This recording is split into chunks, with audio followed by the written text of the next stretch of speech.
I'm here at the PARTEX stand, and Antonio Costa Silva is joining me now, and he is the Chief Executive Officer of PARTEX. Antonio, now you have been here since, way back in terms of the very beginning of the oil industry in this region here.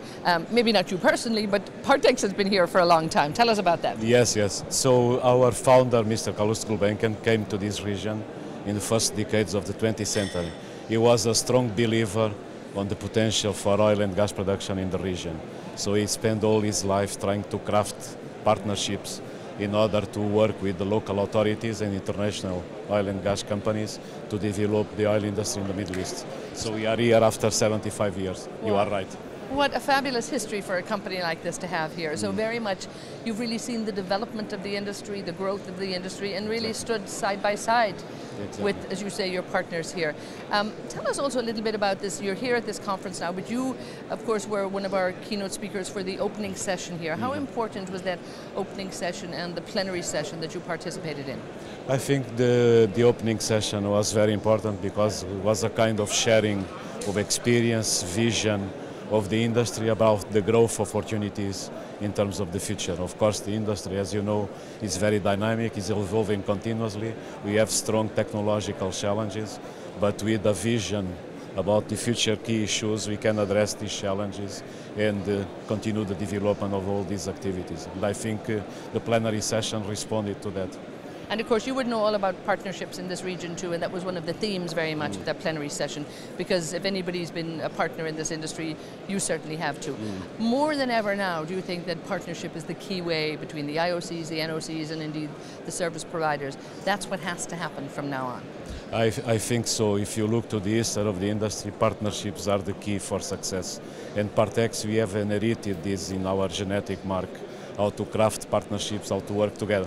We are always on the part of the solutions, not of the problems. We have a very constructive approach, trying to align the different interests. And you know, in a partnership you can have big elements, big companies, but if you don't have a lubricant to make the partnership to work, it can run to disaster. So if you pick wrong partners, if you don't have the right structure, you can run for disaster.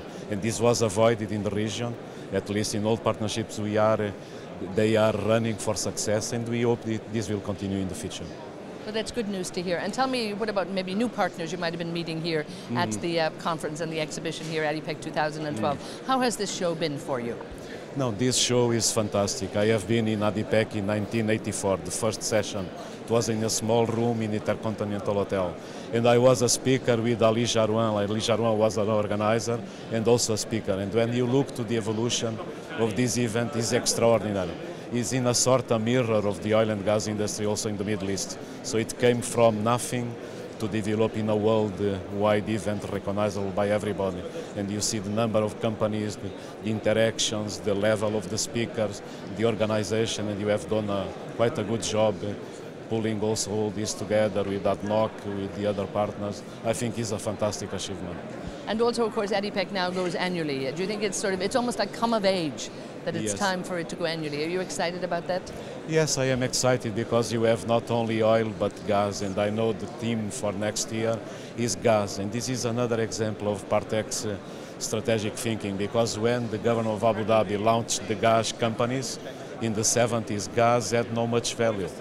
And we supported this initiative, and I think we were right together with the government of Abu Dhabi, because the gas is more and more valuable, and gas will be the future of oil. So I think the next conference will address all the key issues, and if you look around with the shale gas revolution in the United States, the world gas reserves in unconventional fields could be twice the conventional ones. So this is an avenue that was open for the future development.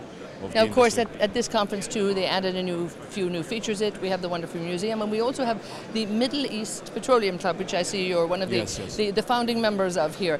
How important do you think is such a networking group like this? I think it was a fantastic idea, because with the Petroleum Club, we have the possibility to interact between the executives. And before we didn't have this possibility. It's a very, very good idea. It's a sort of place where the interactions, the networking can be constructed, and I think it is working quite well. And the museum is also a very good initiative. We have the marks of the oil and gas industry in the Middle East, and we were quite happy because the first photograph is from our founder, Calouste Gulbenkian, when he came here in the first decades of the 20th century, and he tried to craft all these important partnerships. So you think maybe a lot of the new people who are coming to ADIPEC can go and visit the museum and really understand where it all came from? That's very important, isn't it? It's very, very important, because without history, if you ignore history, you will make huge mistakes in the future. And I think the history combined with a good identification of the future trends is the right combinations to respond to the challenges. Super. Well, thank you so much. Okay. Always lovely to see you here. Thank you. We'll see you next year. Thank you. See you next year. Thank you.